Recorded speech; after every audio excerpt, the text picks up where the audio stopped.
Soy de Capital Federal, nací en Villa Ortúzar, cerca de Villa Urquiza, Colegiales, en Capital Federal. En diciembre del 81 había terminado el secundario y me habían sorteado para el servicio militar, y en febrero del 82 entré a la Escuela de Ingenieros a hacer el servicio militar en Campo de Mayo. El 10 de abril del 82 llegué a las Islas Malvinas y bueno, estuve hasta el 20 de junio, casi 6 días después de la finalización de la guerra, estuve prisionero también. Al pertenecer a la compañía de ingenieros, en Malvinas estuve asignado a lo que era la distribución del agua potable en la isla. Como seguía viviendo gente civil en la isla, había que seguir prestando servicio y los ingenieros, parte de su tarea es esa, el agua potable, así que estuve asignado al agua de la isla con 8 compañeros más y un sargento. Mi experiencia en Malvinas es, hoy en día lo vivo con mucho orgullo y con mucho honor, sobre todo por los compañeros que quedaron allá, pero la experiencia en una guerra nunca es buena porque se sufre mucho después y hoy en día todavía seguimos los veteranos sufriendo consecuencias de la guerra, pero básicamente allá había mucho compañerismo con mis compañeros ahí en la reserva de agua y nos cuidábamos unos a otros, siempre tratando de estar bien y de volver. La idea era que teníamos que volver todos, que gracias a Dios lo hicimos, y bueno, nos cuidábamos uno con otro. La experiencia es una experiencia hoy de vida. Yo puedo contar infinidad de anécdotas, inclusive hasta nos venían a pedir que abriéramos la llave del agua para que el oficial tal o el general tal se pudiera bañar, cosa que no hacíamos caso a ninguna de esas cosas. Cuidar el agua para nosotros era primordial. Porque había civiles que, si bien algunos eran un poco hostiles con nosotros, sobre todo los últimos días, pero había que cumplir con la orden, que era cuidar el agua y servir agua a la ciudad. Pero bueno, después todos los días era una experiencia distinta, teniendo en cuenta que estás en una zona de guerra donde puede pasar cualquier cosa en cualquier momento.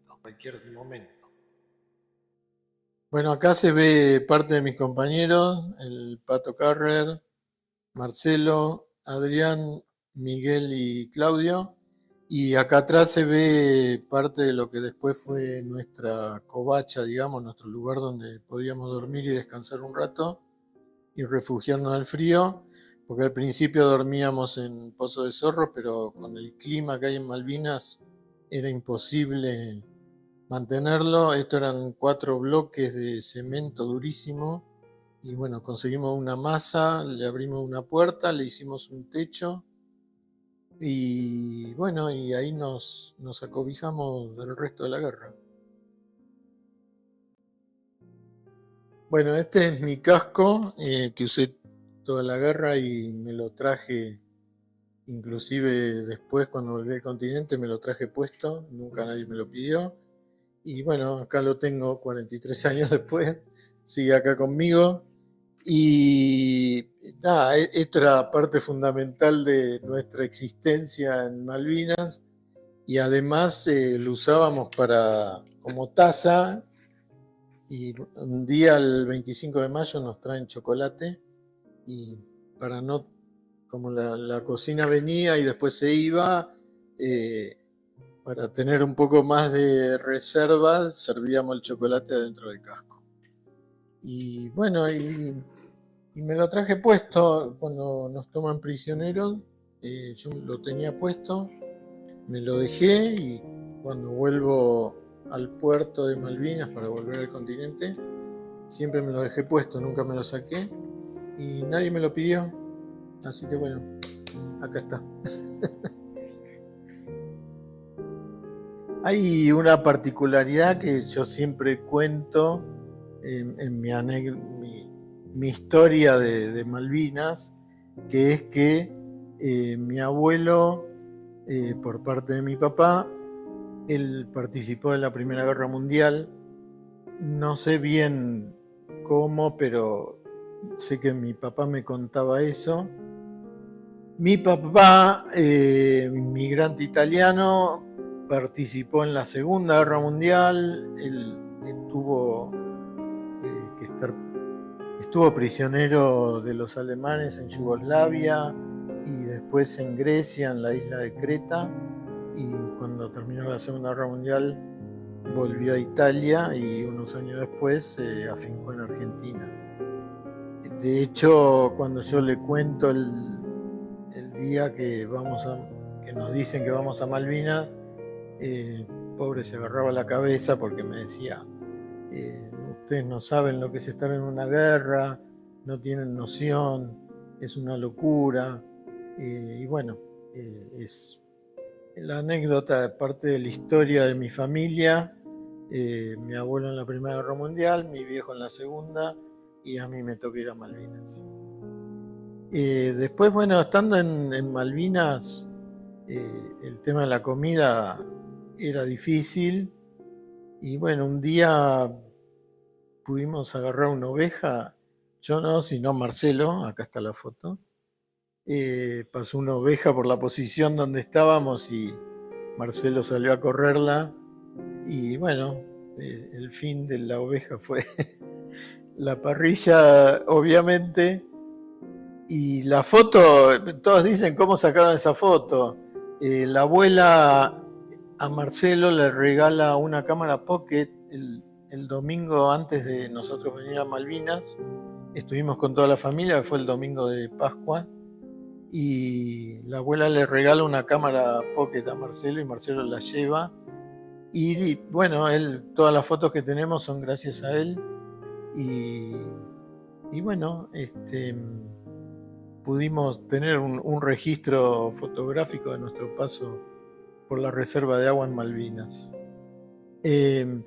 2014, cuando yo regreso a Malvinas por un viaje, que puedo volver después de la guerra,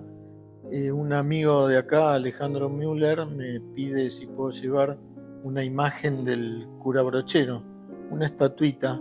Y sí, la llevé con mucho gusto y está puesta en la Iglesia Católica de Malvinas. Ahí está la imagen del cura Brochero allá. Y bueno, de ida también tuve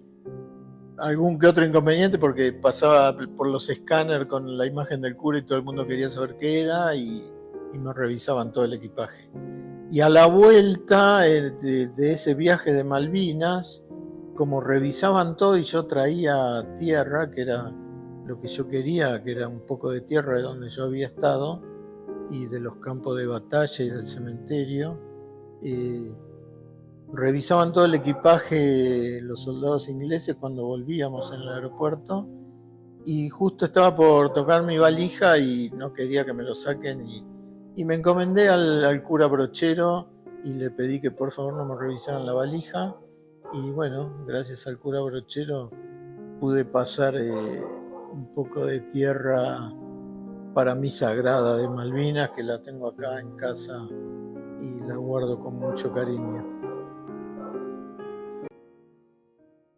Cuando termina la guerra en el 2014, en el 14 de junio del 82, nos sacan a todos de las posiciones donde estábamos y bueno, nos mandan al pueblo, nos juntan a toda la compañía, nos mandan al pueblo, dormimos en un galpón ahí, todavía teníamos todo el armamento y todo, y no sé qué pasó esa noche, se incendia el galpón y estábamos rodeados de soldados ingleses, todos pedían que nadie dispare. Bueno, fue un momento bastante tenso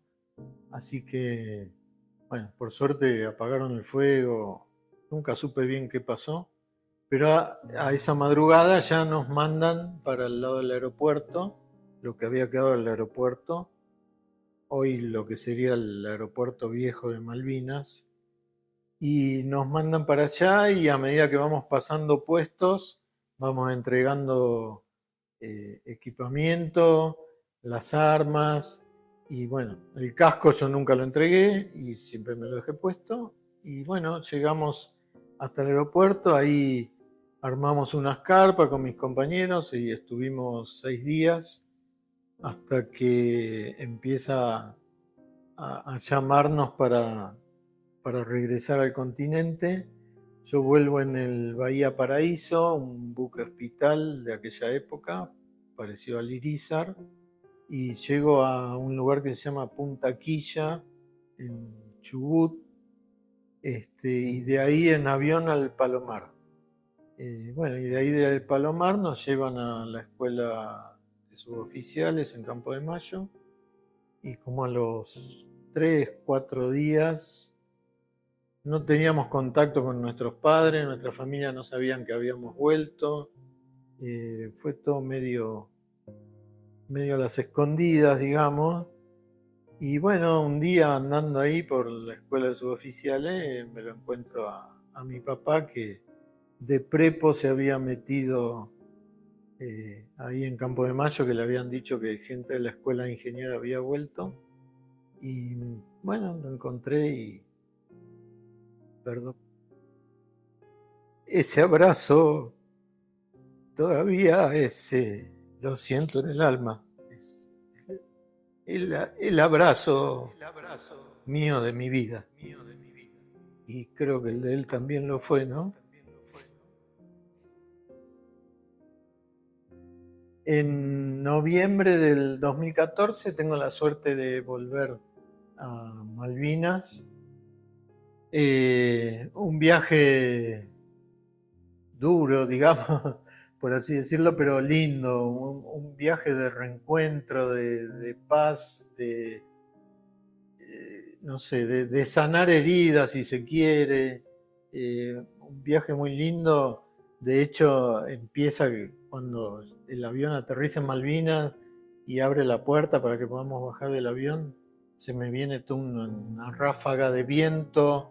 y ese olor tan característico que lo tengo tan grabado acá adentro, se me viene toda la mente y viajé 35 años para atrás en un segundo.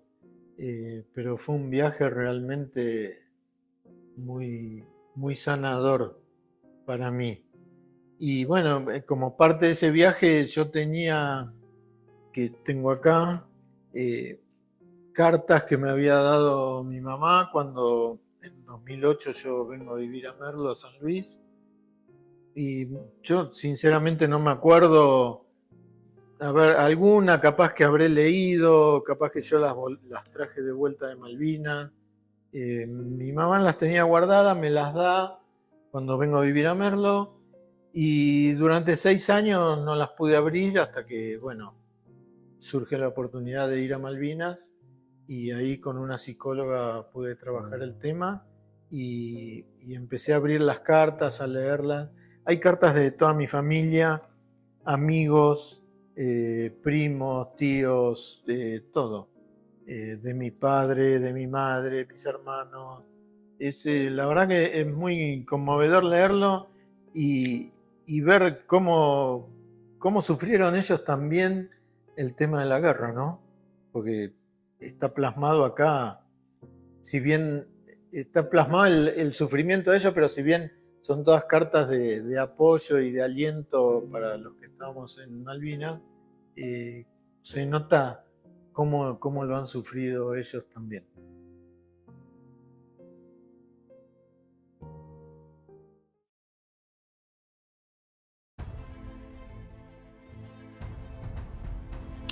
Hay que entender a Malvinas como una causa nacional, más allá de la importancia estratégica o económica de la isla, más allá de la historia, más allá del enfrentamiento con Gran Bretaña. más allá de honrar la memoria de los soldados combatientes caídos y de los veteranos de guerra, es importante revalorizar la causa y evitar la desmalvinización que comenzó con la dictadura militar, escondiendo a los soldados, a los combatientes, y después continuó también con la democracia. Desmalvinizar significaba tener vergüenza, pedir perdón por lo que se había hecho, más allá, por supuesto, del contexto en el que se dio la guerra, en que estábamos en plena dictadura militar y después se precipitó en el ocaso de esa dictadura, y que todavía quedan heridas sangrantes respecto a ese tema. Bueno, tratar de concientizar en todos los niveles, políticos, sindicales, centros de veteranos, en los barrios, en la gente, porque Malvinas es todavía sentida por el pueblo argentino como una causa nacional. Y en ese sentido hay que trabajar y sobre todo tener en cuenta que el enemigo no está afuera, sino está dentro. Rudney, que es un escritor, un historiador muy importante, habla de los colaboradores nativos, que en la India eran los cipayos. En la Argentina hubo, en toda nuestra historia, y hay políticos cipayos, burguesía cipaya, hasta podríamos decir periodistas cipayos también. Entonces es importante esta labor de concientizar y tomar la causa de Malvinas como algo vigente, permanente y continuo, desde los niños hasta los más grandes, y dar desde ese lado una lucha por la soberanía. La soberanía de todos los recursos. Argentina es un país de los más ricos del mundo, pero hoy dependiente, hoy dominado, en vías de desarrollo, subdesarrollado, como queramos decirle, pero hay que buscar la vuelta para que a partir de la causa, a partir de la historia, a partir de una diplomacia nueva en Malvinas, se pueda tratar de elaborar un proyecto que diríamos que quedó trunco tal vez en el 55 o en el 74, un proyecto de soberanía, de independencia económica, de justicia social, y que nos lleve a la patria integrada con Latinoamérica, que todos queremos, y en definitiva un proyecto que pueda ser para la felicidad del pueblo y para la grandeza de la patria, como decía el siempre recordado general Perón. La idea de esta diplomacia, podríamos llamarla diplomacia de los intereses, económica, financiera, comercial, en contraposición con esa de diplomacia virtual o formal que no dio resultados, o la que generalmente utilizó Gran Bretaña como país imperialista, que es la diplomacia de las cañoneras. Entonces, ¿a dónde hay que apuntar? Miremos, por ejemplo, 1825. En ese año, Argentina, o la Confederación Argentina, firma con Gran Bretaña un tratado de paz, amistad y comercio por imposición de Gran Bretaña. O sea, ¿qué es lo que quieren o Gran Bretaña o un país capitalista imperialista como Gran Bretaña? Crecer su capital, sus inversiones, su comercio, es lo que preferentemente busca, salvo que tenga que llegar a una situación bélica como último recurso, ¿no? Entonces, esta diplomacia lo que plantea es justamente atacar los intereses comerciales de Gran Bretaña, tanto como nación y de sus súbditos, que los hay muchísimos en Argentina. Por ejemplo, se calcula que las tierras de súbditos o titularidad de súbditos de Gran Bretaña en Argentina equivalen a la provincia de Tucumán, más allá de que están en enclaves estratégicos, por ejemplo en la Patagonia. Entonces hay como una serie de medidas con plazos que se proponen para ir obligando a Gran Bretaña a sentarse a la mesa de negociaciones, y que son dinámicas y progresivas. Por ejemplo, advertir que en un plazo de 6 meses, si no se sientan a negociar en un foro neutral internacional o bilateral, Argentina va a revisar todos los convenios bilaterales que tiene, petrolíferos, gasíferos, turísticos, de comunicaciones, de 1990 en adelante, los va a revisar con la posibilidad de denunciarlos si Gran Bretaña no se aviene a negociar. No celebrar nuevos convenios y convocar sobre todo a todos los empresarios, industriales, banqueros, titulares de acciones societarias o de empresas que están invirtiendo en la Argentina o latifundistas, a que vayan a Gran Bretaña y le digan a su parlamento que si no se avienen a negociar en un plazo de 6 meses, Argentina va a empezar a restringir sus actividades comerciales, financieras, industriales en el país. Esto sería muy importante porque sería atacar nuclearmente a esos intereses que tienen estos súbditos británicos a Argentina, y que son muchos. En una segunda etapa, si esto no sucede, si Gran Bretaña no se sienta a negociar, entonces habría que profundizar estas medidas, denunciar esos convenios a los cuales hacíamos referencia y restringir el ingreso de capitales, de inversiones y de importaciones de empresas o de Gran Bretaña en la Argentina. Y también restringir las comunicaciones aéreas y marítimas o de todo tipo, a las virtuales, que tiene Argentina con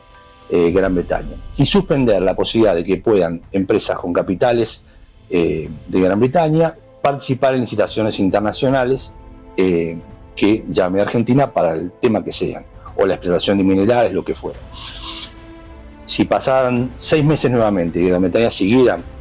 insistiendo en no negociar, ya llevaríamos un año de este tipo de medidas, ahí vendría la etapa final. La etapa final, que consiste en no aceptar más productos británicos en Argentina, no aceptar más inversiones, no aceptar ningún tipo de relación comercial, financiera, industrial con capitales británicos, suspender absolutamente todas las comunicaciones entre Gran Bretaña y Argentina de todo tipo, suspender todo tipo de encuentros deportivos. Argentina no participaría en ningún encuentro deportivo de lo que sea con el país de Gran Bretaña, ya sea Gales, Escocia, Inglaterra o la Irlanda del Norte,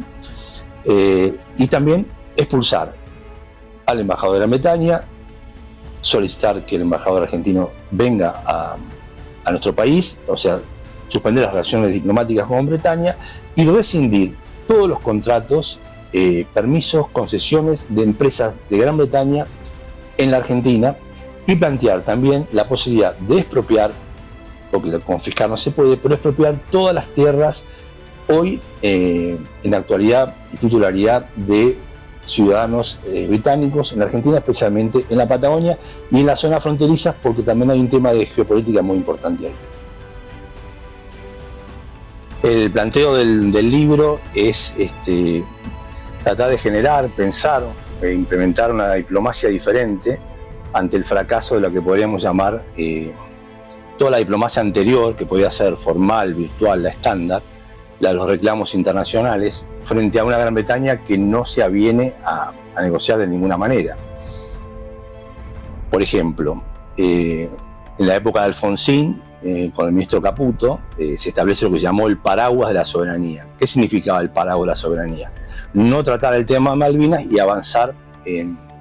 otros aspectos de relaciones con Gran Bretaña, como si el tema de Malvinas no existiera y el conflicto había sucedido bélico hace poquísimos años. Después va a continuar con la diplomacia menemista de entrega, donde se van a celebrar un montón de tratados, Madrid I, Madrid II, cooperación pesquera, petrolera, gasífera, y entre tanto Gran Bretaña sigue avanzando unilateralmente con exploración por su parte y explotación de los recursos naturales en las islas y en las zonas adyacentes, en el mar, y Argentina no tiene ninguna participación, ningún beneficio, pero de todas maneras el gobierno menemista continúa con esa política. A la par, paralelamente, se van sucediendo los reclamos de todos los años en las Naciones Unidas, en el Comité de Descolonización, que van cayendo totalmente en saco roto. La idea entonces del libro es generar una propuesta y hacerla pública de buscar otra forma a donde Gran Bretaña más le duele sus intereses y desde allí generar esa diplomacia, ¿no? La cuestión Malvinas no puede eximirse del visualizar a Gran Bretaña como un país enemigo histórico y actual, porque no fue solo el episodio de 1982, sino toda la historia de confrontación que tenemos con Gran Bretaña, que comienza con lo que nos enseñan en la escuela, que es las invasiones inglesas, pero va a continuar en 1806, 1807. Una tercera invasión que no se da porque tienen que distraer sus tropas y flota para combatir con Napoleón en Francia, pero después va a venir el empréstito de la Baring Brothers en la época de Rivadavia, el bloqueo en la Vuelta de Obligado, los combates de Tonelero, Paso del Quebracho. Y va a continuar, por ejemplo, poco se sabe que cuando a Perón le dicen en 1955 que se ha levantado la Marina, Perón dice no puede ser porque no tienen armamento, no tienen ni combustible, está desarmada. Y la Marina justamente siempre fue y es además el arma de las Fuerzas Armadas Argentinas más proclive a la masonería inglesa y a Gran Bretaña. Y los datos que hay, que en algún momento saldrán a la luz, es que la Armada Argentina en ese momento para derrocar a Perón fue armada de armamento, para la redundancia, en Malvinas. Bueno, Gran Bretaña sigue operando, después viene el pacto de Roca-Roosevelt en la década infame. Bueno, lo de Perón que comentábamos, y nos acercamos así después a esta etapa de Gran Bretaña en el conflicto bélico, y sobre todo hay que tener en cuenta la negativa constante de Gran Bretaña a querer negociar. El 16 de enero de 1833, después de la toma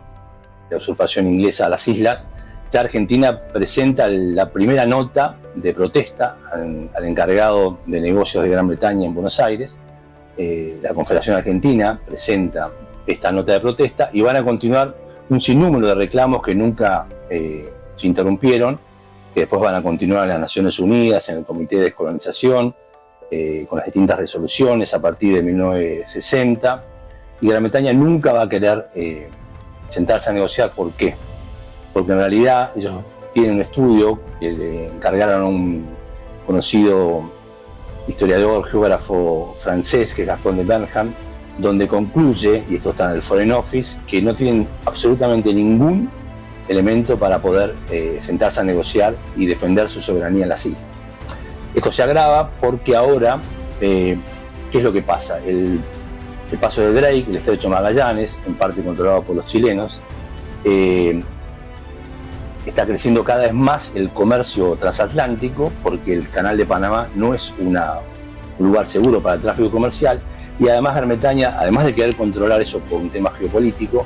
también tienen proyección sobre la Antártida. Y cuando se destrabe lo que se llama la sombrilla antártica, que es que por ahora nadie puede reclamar nada, y se tenga que sentarse a negociar cada país sobre su soberanía en la Antártida,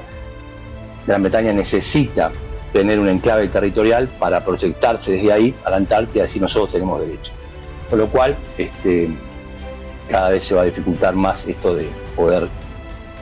sentarse a negociar desde una diplomacia formal, que es la que en definitiva hasta ahora no ha servido.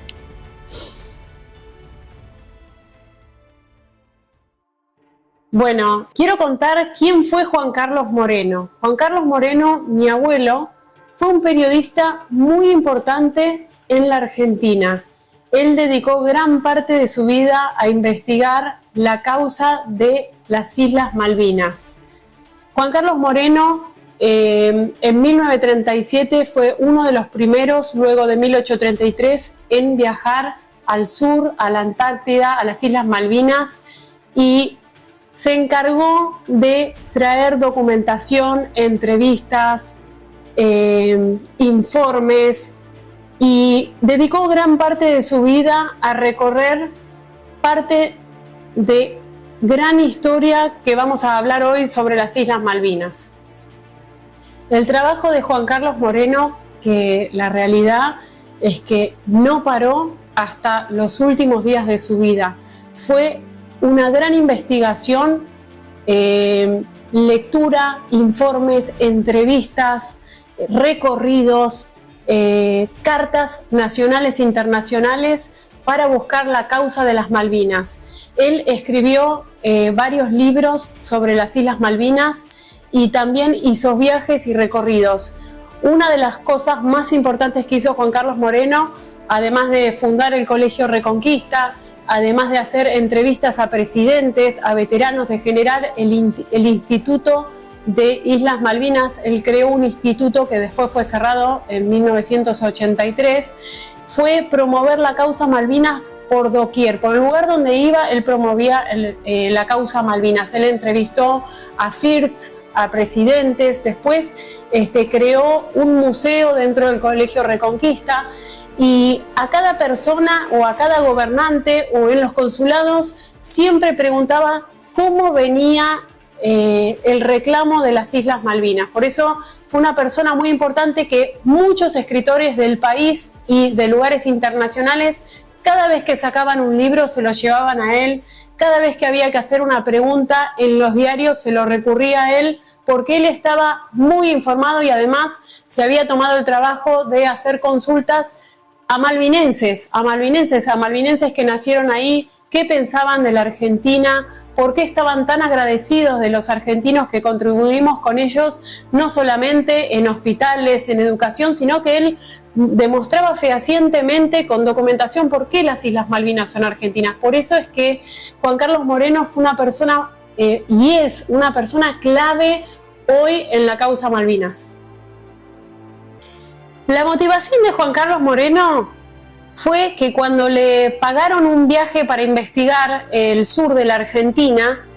él era un gran historiador y un interesado sobre las tierras, sobre el gobierno, sobre el país, sobre por qué estábamos con deudas en la Argentina, y se llamó poderosamente la atención de cómo habían tierras, de cómo los argentinos pedían préstamos en ese momento y en esa parte de la historia argentina, por qué teníamos conflictos, y se llamó la atención de ¿qué pasa que no se está prestando atención al sur? Se llamó la atención por el sur, por las tierras, por los reclamos, por los diarios, y no podía creer cómo los argentinos no valoraban las riquezas. Y entonces cuando le pagan el viaje para ir al sur y empieza a hacer entrevistas a malvinenses, a personas del sur, de la Antártida, dice, ¿cómo puede ser que los argentinos y los presidentes y toda la parte histórica argentina no reconozca el valor de sus tierras? Porque claro, no es lo mismo pertenecer a Buenos Aires, donde se vive de una forma, que en el sur esté tan arraigado el tema del valor a la tierra, el valor a la cultura, el valor a lo genuino. Entonces cuando empezó a leer la historia es como que dijo, esto hay que demostrarlo, los malvinenses quieren a los argentinos, no tienen problema, lo demostró en entrevistas, la documentación quedó en mipaisricosargentina.com, pero él dejó asentado con las entrevistas y con los diarios esta documentación que se llevó al Museo Pensar de Ushuaia, dejó totalmente asentado las entrevistas de cómo no prestamos atención, que las Malvinas en realidad son argentinas por la parte histórica, por las investigaciones de que hubieron 4 gobernadores argentinos que gobernaron las Islas Malvinas y decían cómo en Buenos Aires no conocen la historia. Por eso es que ahí él dice, me voy a poner rápido a escribir, tengo la documentación, tengo las entrevistas, tengo los informes para que los argentinos conozcan mejor la historia. Una de las cosas más importantes, de las decisiones más importantes que tomamos con mi mamá, que es hija de Juan Carlos Moreno, se llama María Silena, y yo, fue llevar toda la documentación de Juan Carlos Moreno a Ushuaia, al Museo Pensar, que es un museo muy importante. Cuando llegas a Ushuaia, ojalá que puedas ir a ver, llevar toda la documentación de Juan Carlos Moreno, porque la realidad es que hay tanto para investigar, hay tanto para conocer, y hay papeles y mapas viejos, antiguos, informes periodísticos, los primeros libros con entrevistas a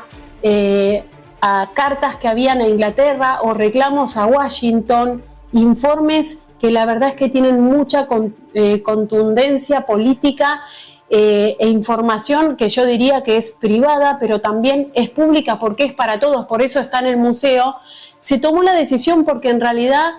cuando yo fui a Ushuaia hace unos años y conocí cómo viven en Ushuaia, cómo viven en Río Grande, cómo se vive en el sur, las Malvinas, cómo se vive la bandera, cómo se vive el 2 de abril, cómo hay un compromiso en la intendencia, en el municipio, en los actos, incluso en los colegios y las escuelas se canta el himno, se habla de Malvinas, y me quedó la piel de gallina.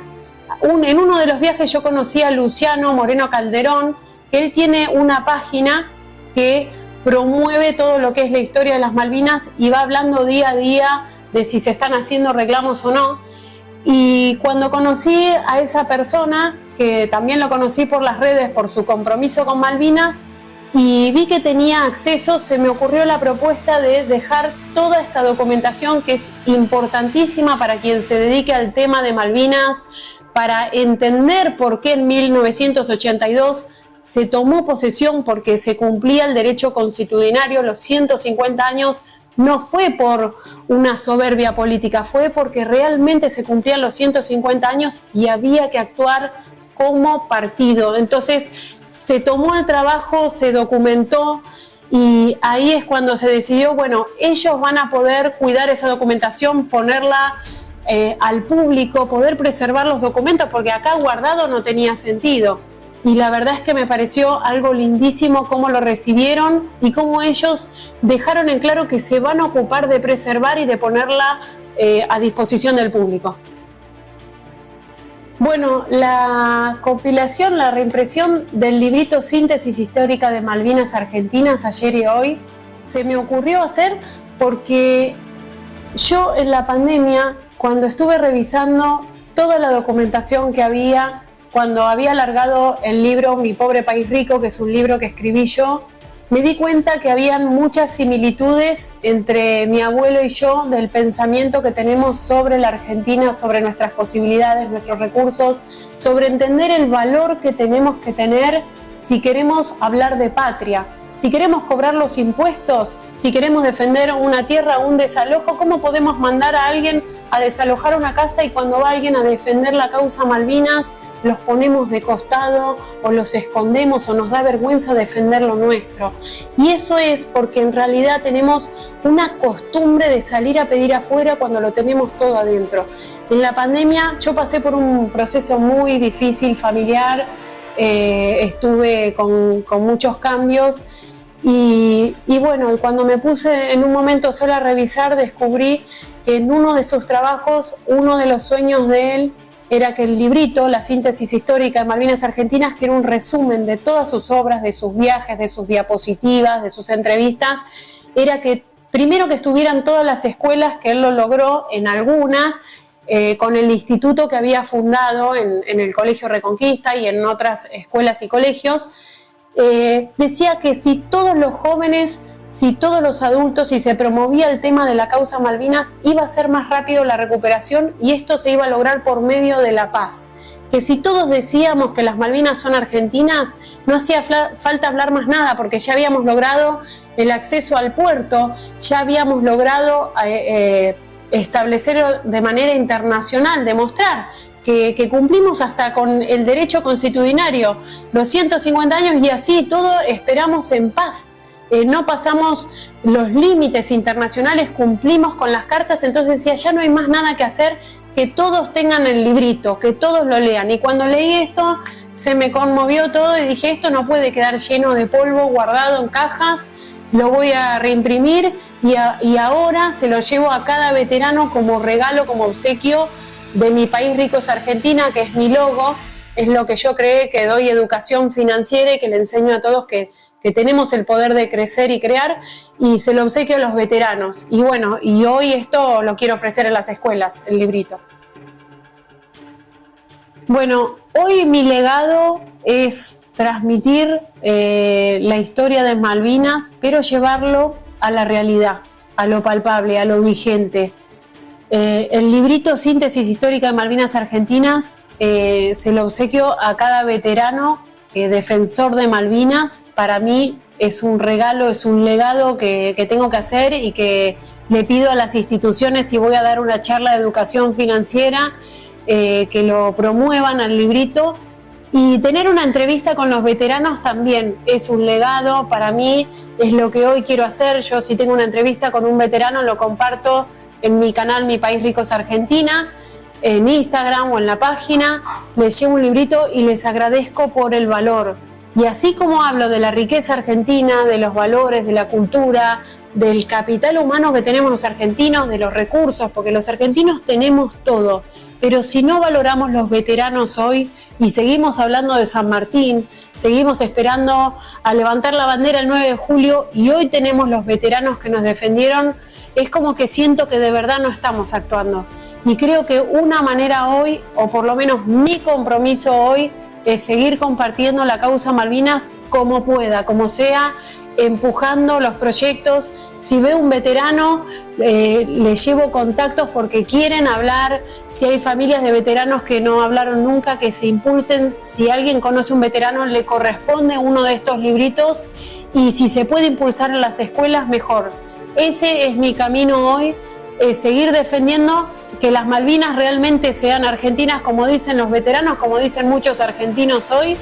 que podamos ingresar a las Malvinas, que son nuestras, no tenemos que pedir permiso de algo que es nuestro, y cuanto más lo digamos, más fácil va a ser para todos por medio de la paz.